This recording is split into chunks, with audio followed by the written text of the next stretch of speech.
Good evening, everyone. So we are back with you for another ICD Live 45. And today I've got some really great featured guests with me. You all know me. I am your USA Section Fellow Ambassador of Social Media. My name is Dr. Amrita Patel, and I practice in New York. And with me this evening as my co-host is your immediate past president, Dr. Peter Korch. Dr. Korch practices in Pennsylvania and is the current immediate past president of the ICD USA section.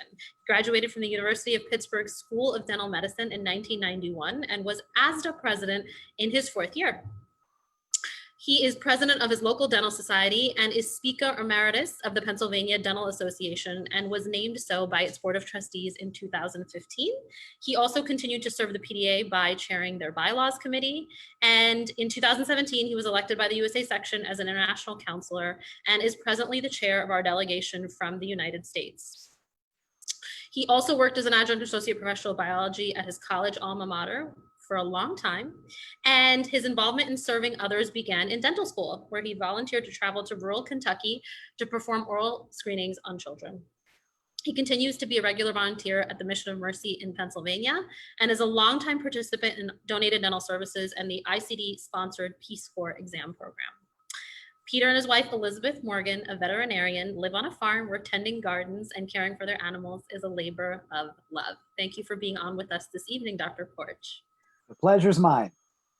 And our featured guest is our new ICD Secretary General, live with us after his second day on the job, Dr. Joseph Kenneally. Thank you for being here with us, Dr. Kenneally. Dr. Kenneally lives in Maine and in Florida, and he maintained a private dental practice in his hometown from 1983 until 2019. He went to Tufts for dental school and got a BA in medical biology from the University of New England. After graduation from Tufts, Dr. Kenneally was chair of a drive to bring community water fluoridation to his local water district. And that is where his interest in organized dentistry kind of launched from, which has taken him around the world. Dr. Kenneally has served the Maine Dental Association in pretty much every capacity that one can. And he's held every MDA office except for secretary, which is really, really great. And has been also helping the donated dental services program to Maine in the 1990s and has been an active volunteer ever since. Dr. Kenneally was also the vice president of the American Dental Association in 1997 to 1998 and chair of the ADA Council on Membership in 1995 to 1996. He was also a member of the ADA House of Delegates in various capacities from 1990 to 2009, caucus coordinator of the 1st District from 2004 to 2007, and additionally chaired the ADA Reference Committee on Dental Care, Practice, and Health in 1992, and the Task Force on Dental Management Service Organizations in 1997. He has been the ADA liaison to the American Student Dental Association, so our ASDA colleagues, we work with you a lot, and remains very involved in mentorship of dental students. Over 22 pre-dental students who have shadowed him in his practice have been accepted into dental schools in the USA and Canada, and 6 of these former mentees are currently serving as officers in various levels of the ADA tripartite. The Yankee Dental Congress presented Dr. Kenneally with its James W. Etherington Award in 2010 in recognition of his service to organized dentistry in New England. And the District 1 of the USA ICD gave Joe its Distinguished Service Award in 2019. He recently completed his 9th and final year as a trustee of the University of New England, home to Northern New England's only dental school, of which he was a founding trustee. He chaired the Student Affairs Committee for UNE and presented the keynote address at the College of Dental Medicine's White Coat ceremony 5 times. Continues to be a member of the Dean's Inner Circle for his dental alma mater, Tufts, and a member of the Dean's Advisory Committee for the dental school of his undergraduate alma mater, the University of New England. Dr. Kenneally and his wife, ICD fellow Dr. Lisa Howard, remain active in many dental and community organizations. They have 4 adult children and 1 granddaughter. Welcome, Dr. Kenneally. Thank you, pleasure to be here. So this interview right now is being streamed live on our Facebook, the International College of Dentists USA section Facebook page. It will be posted and archived so that you can view it at a later date. If you have any questions, we are going to get to as many questions, of which I'm sure there's going to be a lot for Dr. Kenneally, as we can at the end of our program. So make sure that you type them in the comment section on Facebook, and we will try as hard as we can to get to every single question. But again, this is live right now. So welcome, everyone. And we're going to get kind of right into it, Dr. Kenneally. Tell us a little bit about honor societies and how do they work and how are they relevant in today's world? Oh, well, I think honor societies are more relevant today than ever. I mean, if you look at today's pandemic year and how people are starved for social interactions, honor societies are great at providing those, either virtual or otherwise. And in times of social and political upheaval, an international honor society like ICD unites people from all over the world for a common cause. And these are highly talented people from a professional group that are using their skills and talents to support that cause. But you asked about relevance, and relevance speaks to actions, in my opinion, the positive things that honor societies do. In the case of the ICD, look at the wonderful informational webinars that both the college and its sections have put on over the past 6-7 months. You look at our humanitarian service projects, the hundreds around the world, the international forums that we support. I think action is what makes an honor society relevant. And let me just tell you a story about 2 European countries.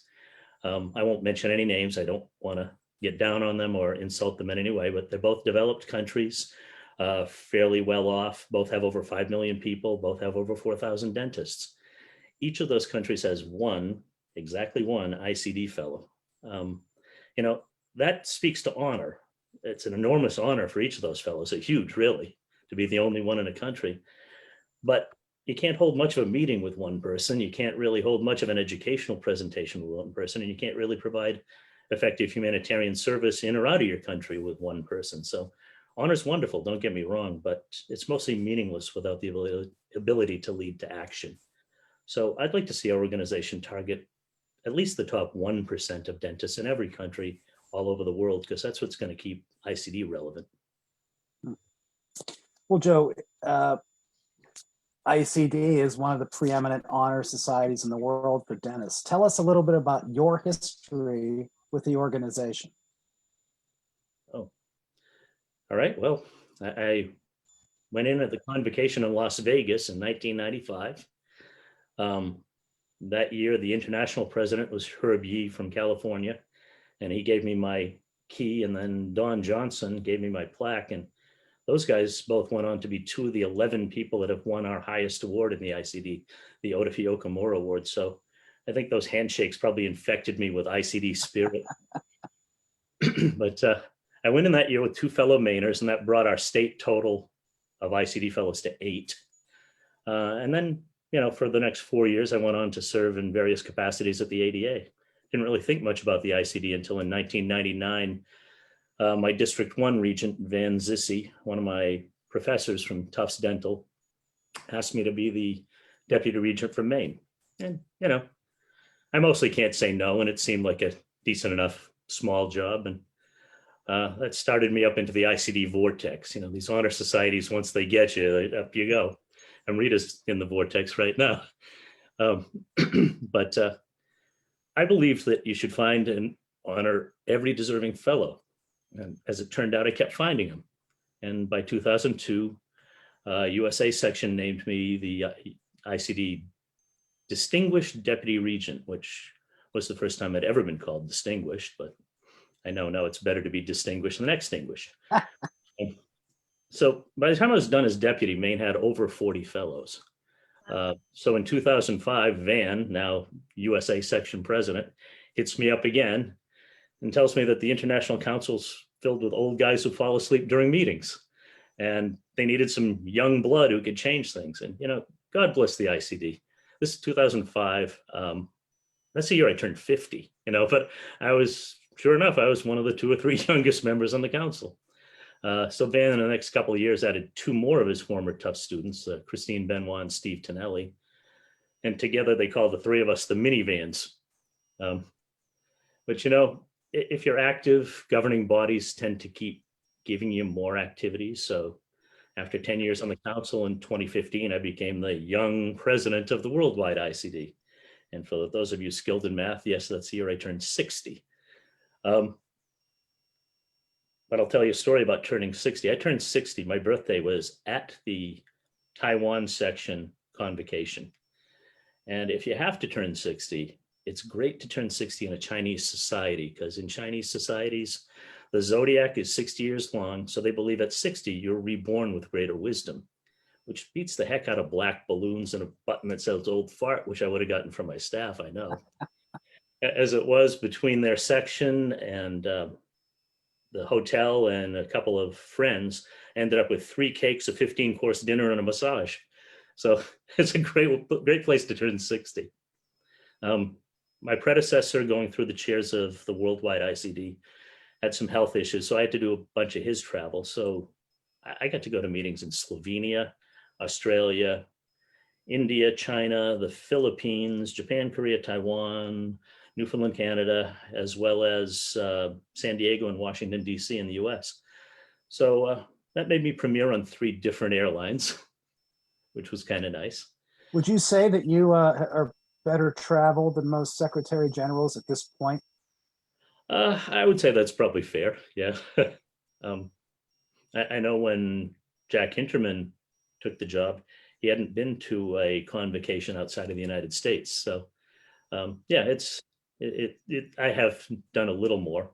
I'm actually the first Secretary General to have been president of either a section or worldwide ICD. Yeah, then after I went through the world chairs, I went back through the chairs of the USA section just ahead of you, Peter. And we had some good meetings in Portland, Maine, and Honolulu, Hawaii, which involved a lot of travel for people too.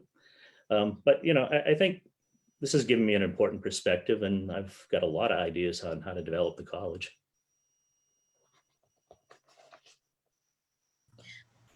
Can you explain to us what exactly the Secretary General does? So, disclaimer, I slipped this little fact in the beginning of this this live 45. This is Dr. Kenneally's second day on the job, I think. So, tell us about what it's been like and exactly what it is that you're doing. Well, for these 2 days, I've talked to computer techs and support people trying to get my brand new MacBook Air laptop, which you're watching me on right now, loaded with all of the things it takes to run an international dental organization, which we're going to run virtually. So this MacBook is going to be the central office for all intents and purposes. But there's more to it than that. And let me actually grab my job description, because there's way too much for me to remember. I'll be tasked with overseeing our directors and managers. I have to work with the president and the executive committee to see that both our strategic plan and business plan objectives are met. I have to reach out not just to our fellows and to our governing bodies, but to members of the dental industry, to our sponsors, to contractors, to suppliers, to academic institutions, to governmental and non-governmental international health organizations, to all of our sections and their leaders, to politicians and key opinion makers, and to the media. And so far, I haven't done any of that, but it's only 2 days. I'm supposed to be completely apolitical while I provide strategic leadership and make sure that our work groups are staffed adequately and given the support they need to succeed. I have to create, balance, and oversee the budget. I have to manage the investment of the reserves. I provide financial reports, agendas, minutes, and records of the executive committee, the council, and the Global Visionary Fund. And there's more and more and more and more, but you know, this is supposed to be a 24-hour-a-week part-time job, and I've got to ask Jack Hinterman how he managed to do all that in 24 hours a week. It's a very big, very important job, but I may be sick, but I find it exciting.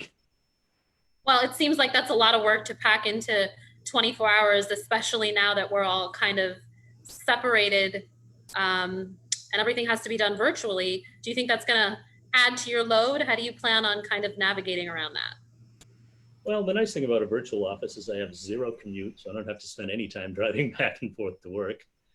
You know, once I get set up, I think I can be very disciplined in how I go about my work day, and so far I haven't managed to have any distractions, but that's probably because my wife Lisa is out visiting her father in Iowa right now, so kind of alone in the house, and it's been very few distractions.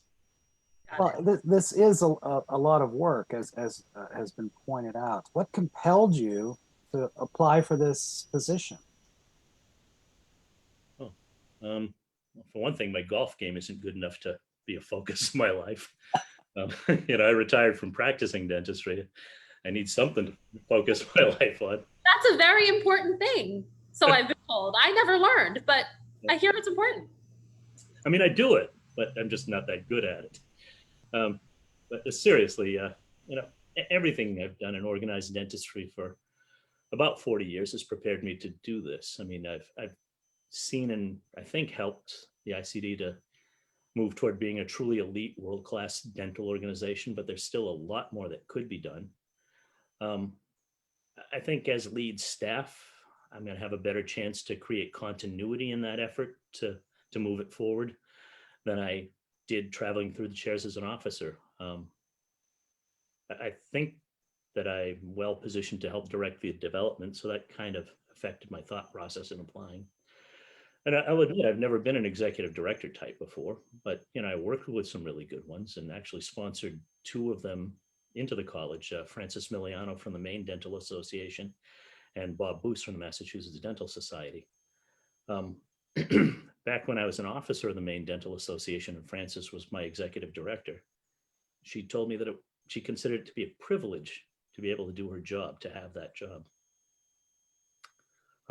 I plan to remind myself of that every day. The good executive directors are authentic people. They believe in equality. They have kindness, compassion, but they have to have a certain fearlessness and a willingness to take a risk sometimes in a high reward scenario. I think I've been that kind of leader at a lot of levels of the ICD, and I think I can bring that to the executive leadership of the college. I mean, look at the possibilities. We get 12,000 plus fellows in over 122 countries. I tried to count today in the database, by the way, because we've been saying that 122 numbers, and I think it's more. But I'll get back to it tomorrow. I get distracted by other things. But we have great reach, and we haven't even begun to skim the surface of what we could become. I mean, we got so much talent and so many dedicated professionals as members. We can really make a huge difference in the quality and the reach of worldwide dentistry. So, what compelled me to apply for this job? After 40 years of working to improve the dental health of my individual patients, and I loved my career, but able to finish it, improving the dental health of the world, pretty cool.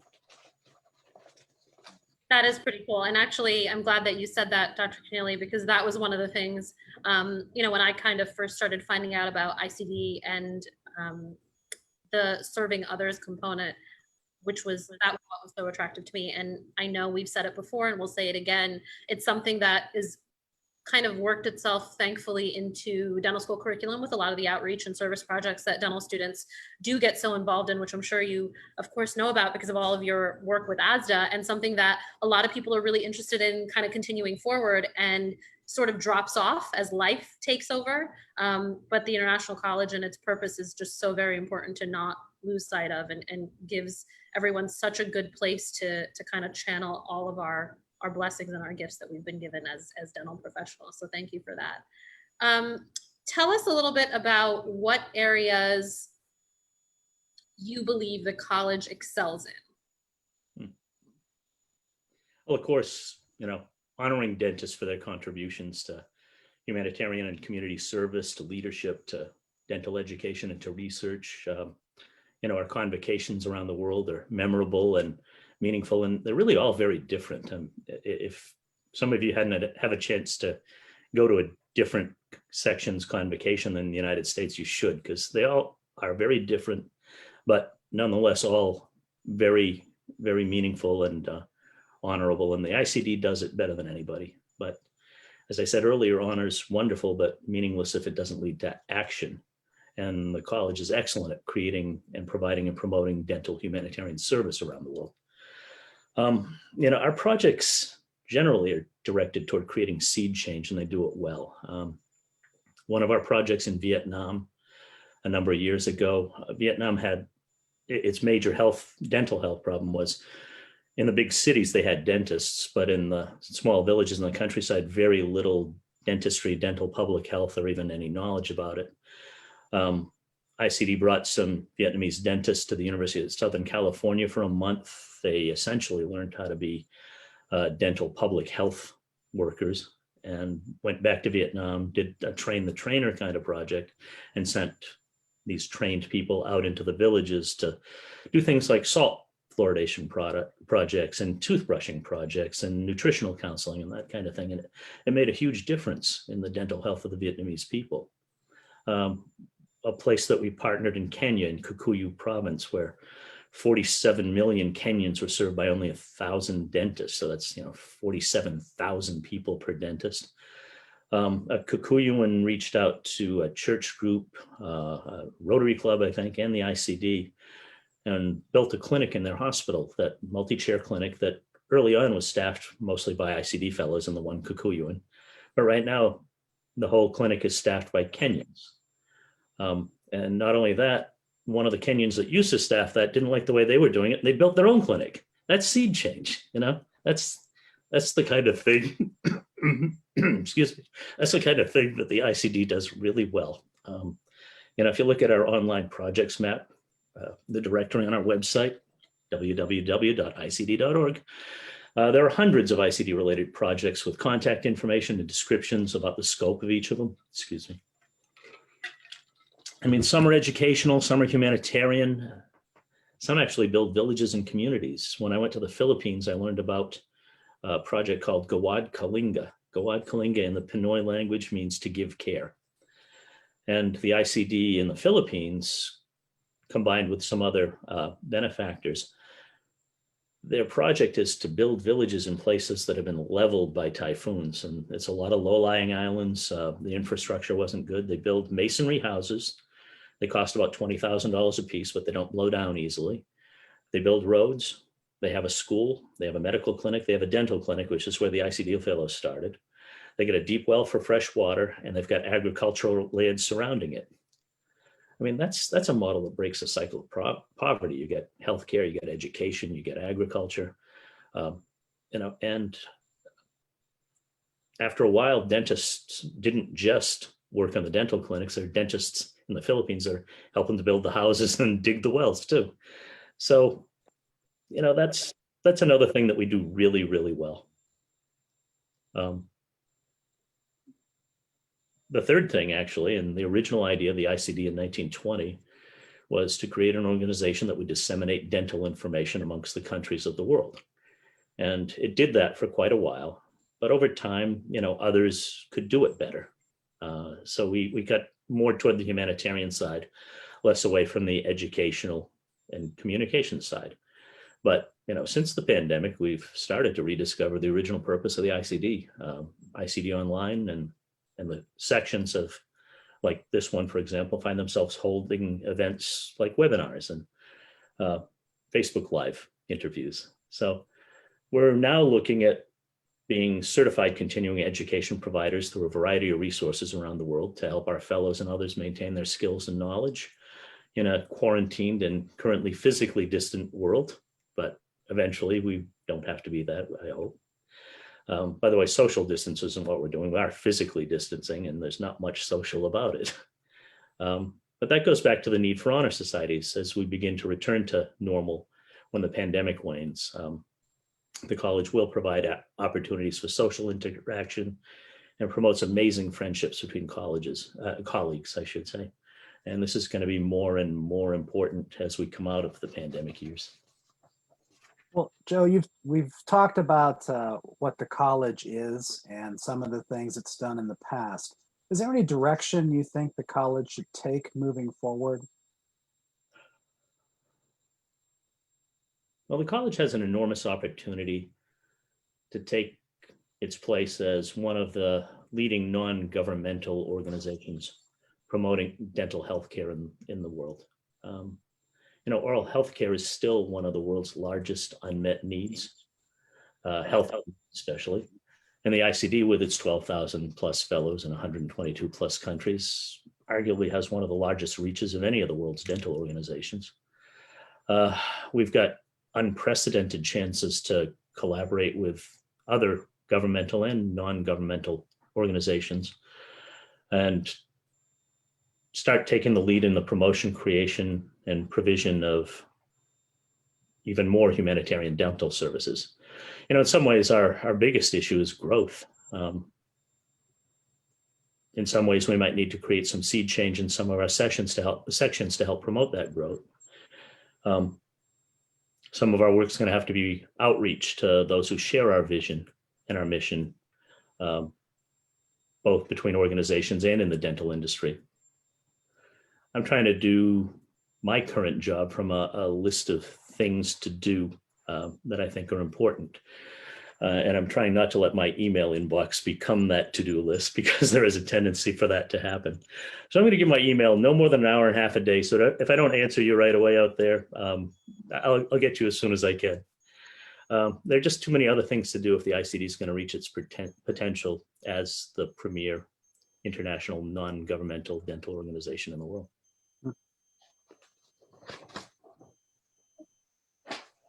So I'm going to ask the question because you said it.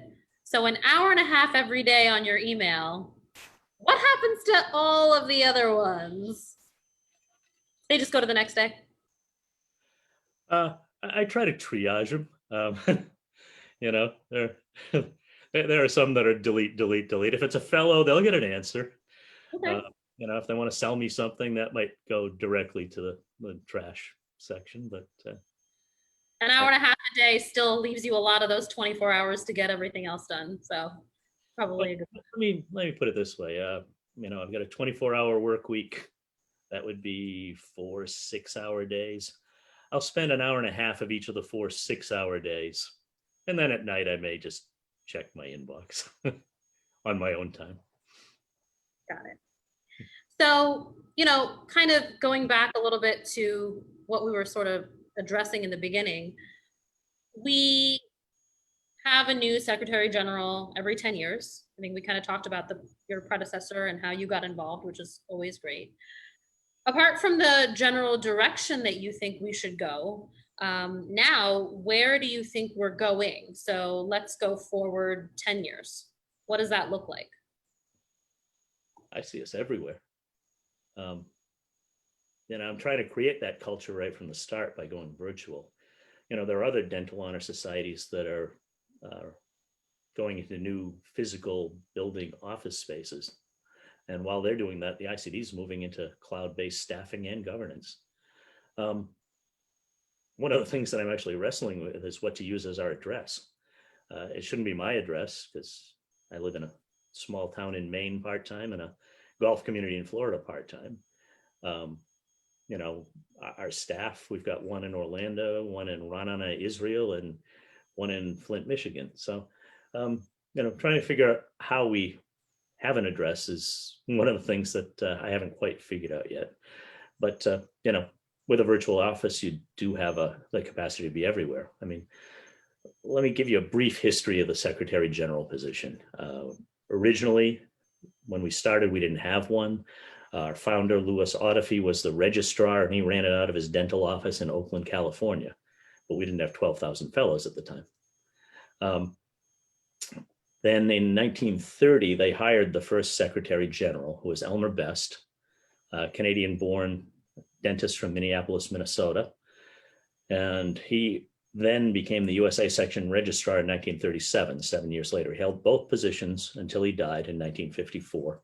But the headquarters were in Minneapolis from 1930 to 1954, at which point his assistant registrar, H.O. Westerdahl, took over, kept the office in Minneapolis, and he was there till 1974.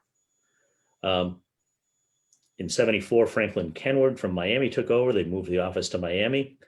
He retired in 1989. They hired Admiral Richard Schaefer, moved it to Rockville, Maryland, because he was in the DC area. He held it till 1999, replaced by General Robert Brady. So it stayed in Rockville till 2009. And at that point, the USA section and the college offices separated. So USA section moved to Gaithersburg. college, I think, stayed in Rockville, and we hired a 1-year Secretary General, a former U.S. Public Health Service officer.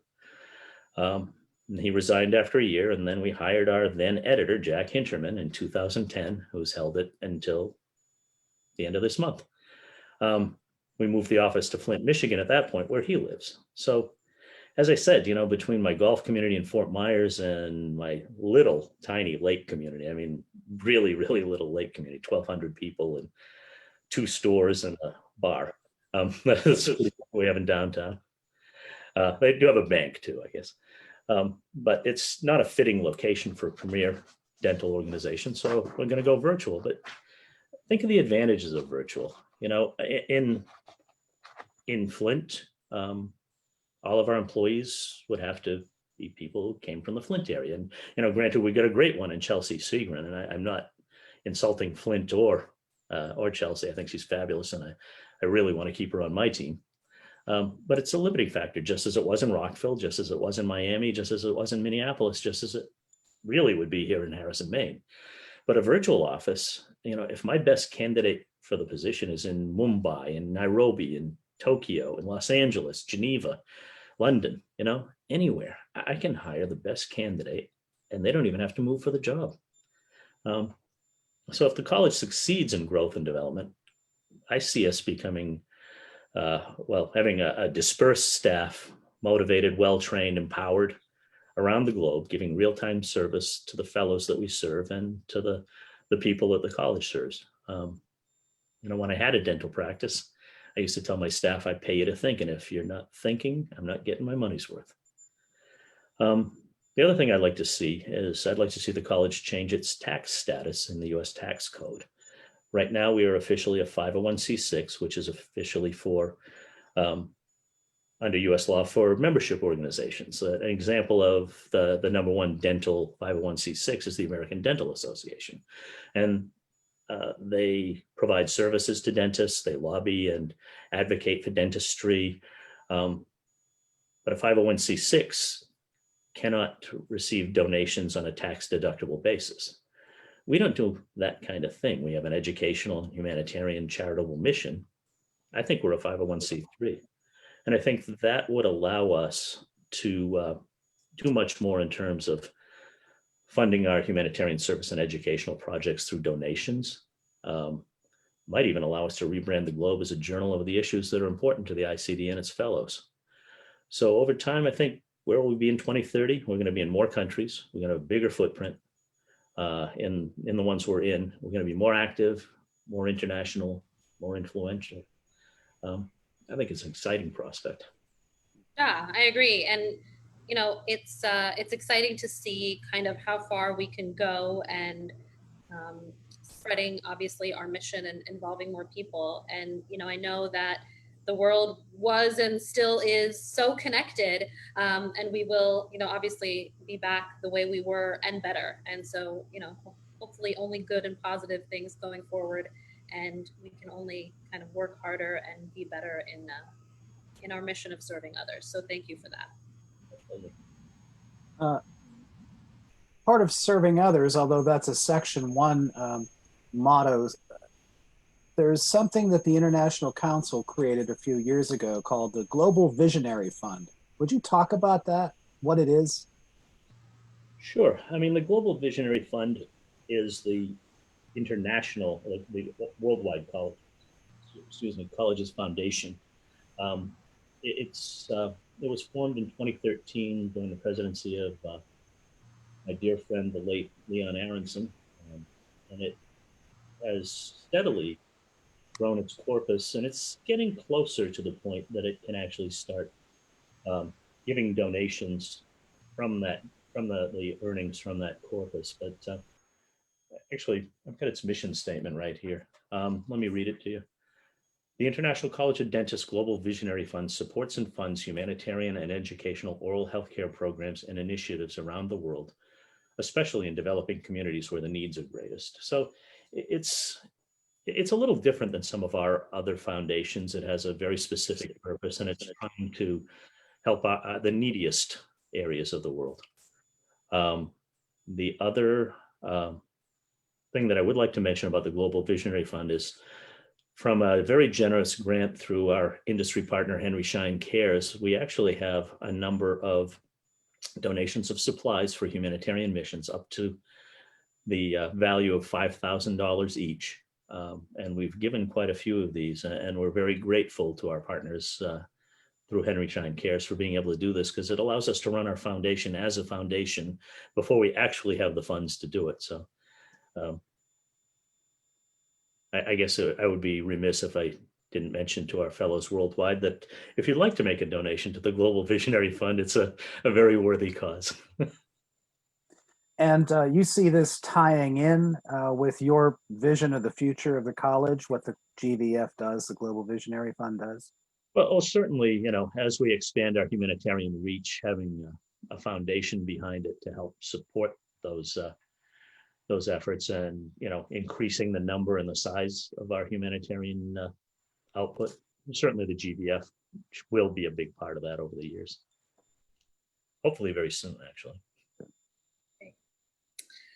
And this is going to kind of get streamed worldwide, and there's going to be a lot of people that watch this and kind of refer back to it. Do you have any messages that you want to share with the fellows that are watching this video, and potentially people that are not and are interested? Sure. In many ways, 2020 has just been a disaster of the year, with the pandemic and with the enormous social and political unrest. The USA section had to cancel what would have been a really special centennial celebration down in Orlando, which would have happened a little over a month from now.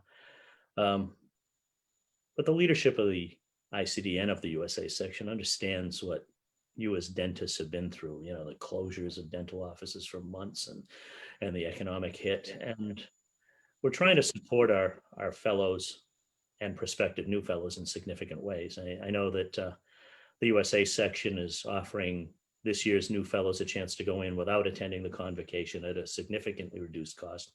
So you can stay in your offices and work to recoup some of the losses from the downtime that you had.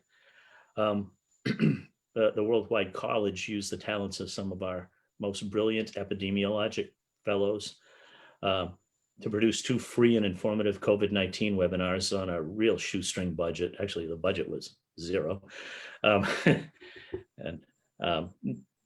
We had no real experience. We had more than a few naysayers, and we only had 2 or 3 staff behind the scenes and some talented volunteers working in front of their webcams on Zoom. But they were a big risk with a potentially high reward for those that we serve, and I think they were valuable. Those of us who produced them, I think we learned a lot from producing them, and they're going to improve. And I'm going to put in a plug for the next one. The ICD Antibiotic Resistance Program is putting on a webinar. You ICD fellows will get an invitation to it. It's on Wednesday, September 16th at 8 a.m. Eastern Daylight Time. It's about the worldwide threat of antibiotic resistant bugs, the superbugs, and it is a very important, frightening, and gripping topic. As always, ICD Online is going to record the presentation for those of you who have to work at 8 a.m. Eastern Daylight Time, which is probably a lot of you. But dentists do need to know about that. So just know that your leadership really does care. We get a lot of plans for improvement. We really would like you to give us your skills and your energy. And if we've ever disappointed you before this, please give us another chance, become more involved, and bring your most talented friends along with you. I've always believed that disasters can provide opportunities, and there's going to be lots of opportunities to take on a leadership role in identifying and grasping those opportunities. So thanks for listening tonight. It's been fun. So we actually got a lot of comments about how great these plans sound and about the Global Visionary Fund, and no specific questions, but any other comments or anything else that you want everyone that's watching to know, again, after your second day on the job in this very big job? Well, I'm seeing in the chat box over here on the screen that my friend Raghu Putaya wants to mention that the ICD Dental Safety Program, which is about safety in humanitarian situations, maintaining infection control. That came from the Global Visionary Fund.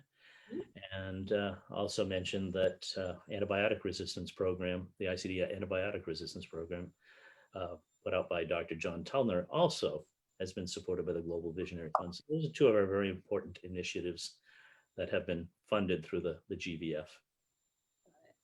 The college is more than just an honor society. Yes. It's true. Yep. That's true. And, you know, I definitely want to make mention for everyone watching, we are international. And in that word comes diversity and inclusiveness. And we live that and we really believe it.